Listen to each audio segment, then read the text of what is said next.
Frankenstein, Chapter 7. We passed a few sad hours until 11 o'clock, when the trial was to commence. My father and the rest of the family being obliged to attend as witnesses, I accompanied them to the court. During the whole of this wretched mockery of justice, I suffered living torture. It was to be decided whether the result of my curiosity and lawless devices would cause the death of two of my fellow beings, one a smiling babe, full of innocence and joy, the other far more dreadfully murdered, with every aggravation of infamy that could make the murder memorable in horror. Justine also was a girl of merit, and possessed qualities which promised to render her life happy. Now all was to be obliterated in an ignominious grave, and I the cause. 1,000 times rather would I have confessed myself guilty of the crime ascribed to Justine, but I was absent when it was committed, and such a declaration would have been considered as the ravings of a madman, and would not have exculpated her who suffered through me. The appearance of Justine was calm. She was dressed in mourning, and her countenance, always engaging, was rendered by the solemnity of her feelings exquisitely beautiful. Yet she appeared confident in innocence, and did not tremble, although gazed on and execrated by thousands, for all the kindness which her beauty might otherwise have excited was obliterated in the minds of the spectators by the imagination of the enormity she was supposed to have committed. She was tranquil, yet her tranquillity was evidently constrained, and as her confusion had before been adduced as a proof of her guilt, she worked up her mind to an appearance of courage. When she entered the court, she threw her eyes round it, and quickly discovered where we were seated. A tear seemed to dim her eye when she saw us, but she quickly recovered herself, and a look of sorrowful affection seemed to attest her utter guiltlessness. The trial began, and after the advocate against her had stated the charge, several witnesses were called. Several strange facts combined against her, which might have staggered anyone who had not such proof of her innocence as I had. She had been out the whole of the night on which the murder had been committed, and towards morning had been perceived by a market woman not far from the spot where the body of the murdered child had been afterwards found. The woman asked her what she did there, but she looked very strangely, and only returned a confused and unintelligible answer. She returned to the house about 8 o'clock, and when one inquired where she had passed the night, she replied that she had been looking for the child, and demanded earnestly if anything had been heard concerning him.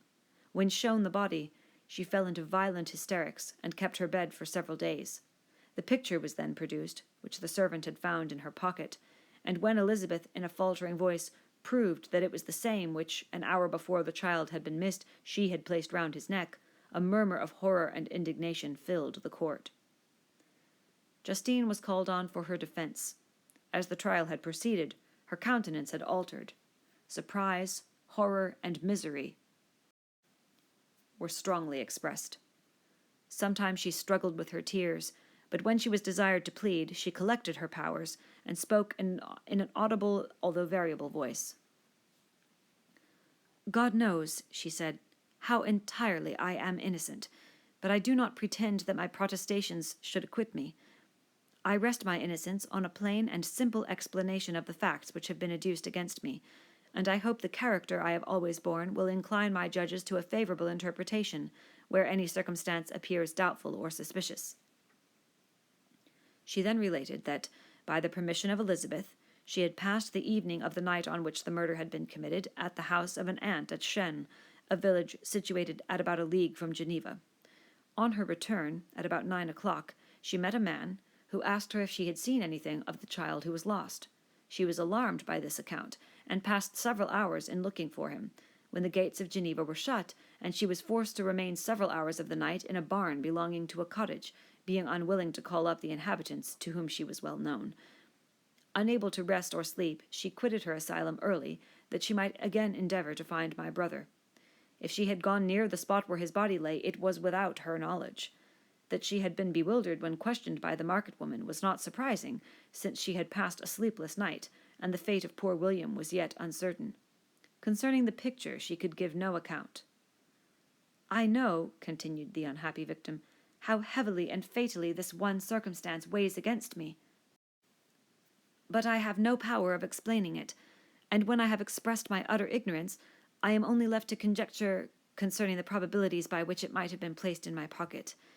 But here also I am checked.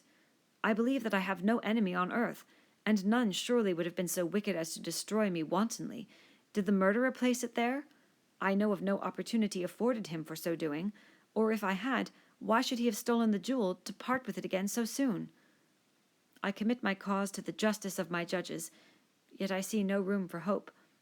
I beg permission to have a few witnesses examined concerning my character, and if their testimony shall not overweigh my supposed guilt, I must be condemned, although I would pledge my salvation on my innocence. Several witnesses were called, who had known her for many years, and they spoke well of her, but fear and hatred of the crime of which they supposed her guilty rendered them timorous and unwilling to come forward. Elizabeth saw even this last resource, her excellent dispositions and irreproachable conduct, about to fail the accused when, although violently agitated, she desired permission to address the court. "I am," said she, "the cousin of the unhappy child who was murdered, or rather his sister, for I was educated by and have lived with his parents ever since and even long before his birth. It may therefore be judged indecent in me to come forward on this occasion, but when I see a fellow creature about to perish through the cowardice of her pretended friends, I wish to be allowed to speak, that I may say what I know of her character. I am well acquainted with the accused. I have lived in the same house with her, at one time for 5 and at another for nearly 2 years. During all that period, she appeared to me the most amiable and benevolent of human creatures. She nursed Madame Frankenstein, my aunt, in her last illness with the greatest affection and care, and afterwards attended her own mother during a tedious illness in a manner that excited the admiration of all who knew her. After which she again lived in my uncle's house, where she was beloved by all the family. She was warmly attached to the child who is now dead, and acted towards him like a most affectionate mother. For my own part, I do not hesitate to say that, notwithstanding all the evidence produced against her, I believe and rely on her perfect innocence. She had no temptation for such an action. As to the bauble on which the chief proof rests, if she had earnestly desired it, I should have willingly given it to her. So much do I esteem and value her." Excellent Elizabeth! A murmur of approbation was heard, but it was excited by her generous interference, and not in favour of poor Justine, on whom the public indignation was turned with renewed violence, charging her with the blackest ingratitude. She herself wept as Elizabeth spoke, but she did not answer. My own agitation and anguish was extreme during the whole trial. I believed in her innocence. I knew it. Could the demon, who had, I did not for a minute doubt, murdered my brother, also in his hellish sport have betrayed the innocent to death and ignominy? I could not sustain the horror of my situation, and when I perceived that the popular voice and the countenances of the judges had already condemned my unhappy victim, I rushed out of the court in agony. The tortures of the accused did not equal mine. She was sustained by innocence, but the fangs of remorse tore my bosom, and would not forego their hold. I passed a night of unmingled wretchedness. In the morning I went to the court. My lips and throat were parched. I dared not ask the fatal question, but I was known, and the officer guessed the cause of my visit. The ballots had been thrown. They were all black, and Justine was condemned. I cannot pretend to describe what I then felt. I had before experienced sensations of horror, and I have endeavored to bestow upon them adequate expressions, but words cannot convey an idea of the heart-sickening despair that I then endured. The person to whom I addressed myself added that Justine had already confessed her guilt. "That evidence," he observed, "was hardly required in so glaring a case, but I am glad of it, and, indeed, none of our judges like to condemn a criminal upon circumstantial evidence, be it ever so decisive." When I returned home, Elizabeth eagerly demanded the result. "My cousin," replied I, "it is decided as you may have expected. All judges had rather that 10 innocent should suffer than that 1 guilty should escape. But she has confessed." This was a dire blow to poor Elizabeth, who had relied with firmness upon Justine's innocence. "Alas," said she, "how shall I ever again believe in human benevolence? Justine, whom I loved and esteemed as my sister, how could she put on those smiles of innocence only to betray? Her mild eyes seemed incapable of any severity or ill humor. And yet she has committed a murder." Soon after, we heard that the poor victim had expressed a wish to see my cousin. My father wished her not to go, but said that he left it to her own judgment and feelings to decide. "Yes," said Elizabeth, "I will go, although she is guilty, and you, Victor, shall accompany me. I cannot go alone." The idea of this visit was torture to me, yet I could not refuse. We entered the gloomy prison chamber and beheld Justine sitting on some straw at the further end. Her hands were manacled, and her head rested on her knees. She rose on seeing us enter, and when we were left alone with her, she threw herself at the feet of Elizabeth, weeping bitterly.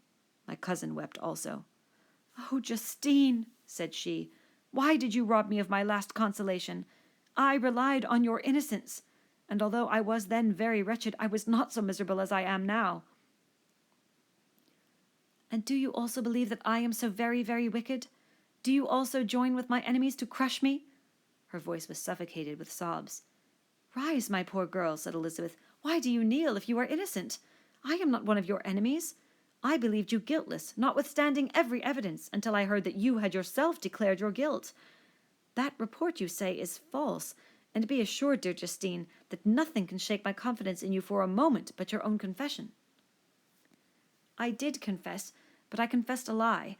I confessed that I might obtain absolution, but now that falsehood lies heavier at my heart than all my other sins.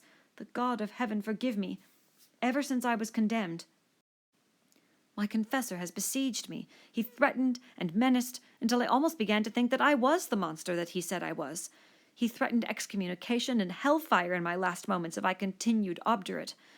Dear lady, I had none to support me. All looked on me as a wretch, doomed to ignominy and perdition. What could I do? In an evil hour I subscribed to a lie, and now only am I truly miserable." She paused, weeping, and then continued, "I thought with horror, my sweet lady, that you should believe your Justine, whom your blessed aunt had so highly honoured, and whom you loved, was a creature capable of a crime which none but the devil himself could have perpetrated. Dear William, dearest, blessed child, I soon shall see you again in heaven, where we shall all be happy, and that consoles me, going as I am to suffer ignominy and death." "Oh, Justine, forgive me for having for one moment distrusted you. Why did you confess? But do not mourn, my dear girl. I will everywhere proclaim your innocence and force belief." "Yet you must die. You, my playfellow, my companion, my more than sister. I never can survive so horrible a misfortune." "Dear, sweet Elizabeth, do not weep. You ought to raise me with thoughts of a better life, and elevate me from the petty cares of this world of injustice and strife. Do not you, excellent friend, drive me to despair."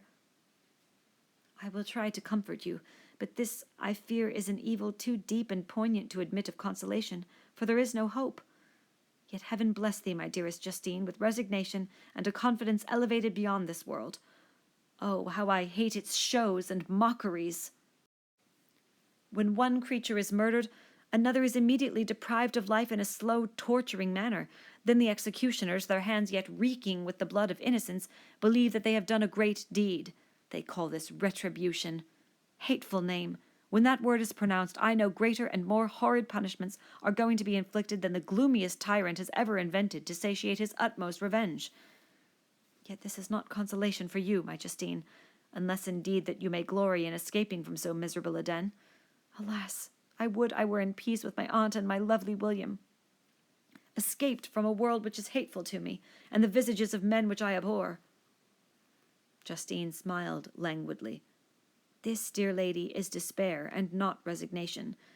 I must not learn the lesson that you would teach me. Talk of something else, something that will bring peace, and not increase of misery." During this conversation, I had retired to a corner of the prison-room, where I could conceal the horrid anguish that possessed me.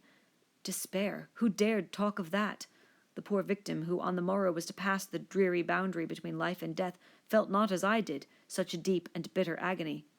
I gnashed my teeth and ground them together, uttering a groan that came from my inmost soul. Justine started. When she saw who it was, she approached me and said, "Dear sir, you are very kind to visit me. You, I hope, do not believe that I am guilty?" I could not answer. "No, Justine," said Elizabeth, "he is more convinced of your innocence than I was, for even when he heard that you had confessed, he did not credit it." "I truly thank him." In these last moments I feel the sincerest gratitude towards those who think of me with kindness. How sweet is the affection of others to such a wretch as I am! It removes more than half my misfortune, and I feel as if I could die in peace, now that my innocence is acknowledged by you, dear lady, and your cousin." Thus the poor sufferer tried to comfort others and herself. She indeed gained the resignation she desired, but I, the true murderer, felt the never-dying worm alive in my bosom, which allowed of no hope or consolation.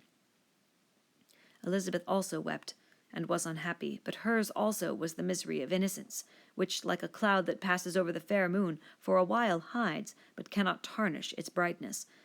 Anguish and despair had penetrated into the core of my heart. I bore a hell within me which nothing could extinguish. We stayed several hours with Justine, and it was with great difficulty that Elizabeth could tear herself away. "I wish," cried she, "that I were to die with you. I cannot live in this world of misery." Justine assumed an air of cheerfulness, while she with difficulty repressed her bitter tears. She embraced Elizabeth, and said, in a voice of half-suppressed emotion, "Farewell, sweet lady, dearest Elizabeth, my beloved and only friend. May heaven in its bounty bless and preserve you. May this be the last misfortune that you will ever suffer. Live and be happy, and make others so." As we returned, Elizabeth said, "You know not, my dear Victor, how much I am relieved, now that I trust in the innocence of this unfortunate girl.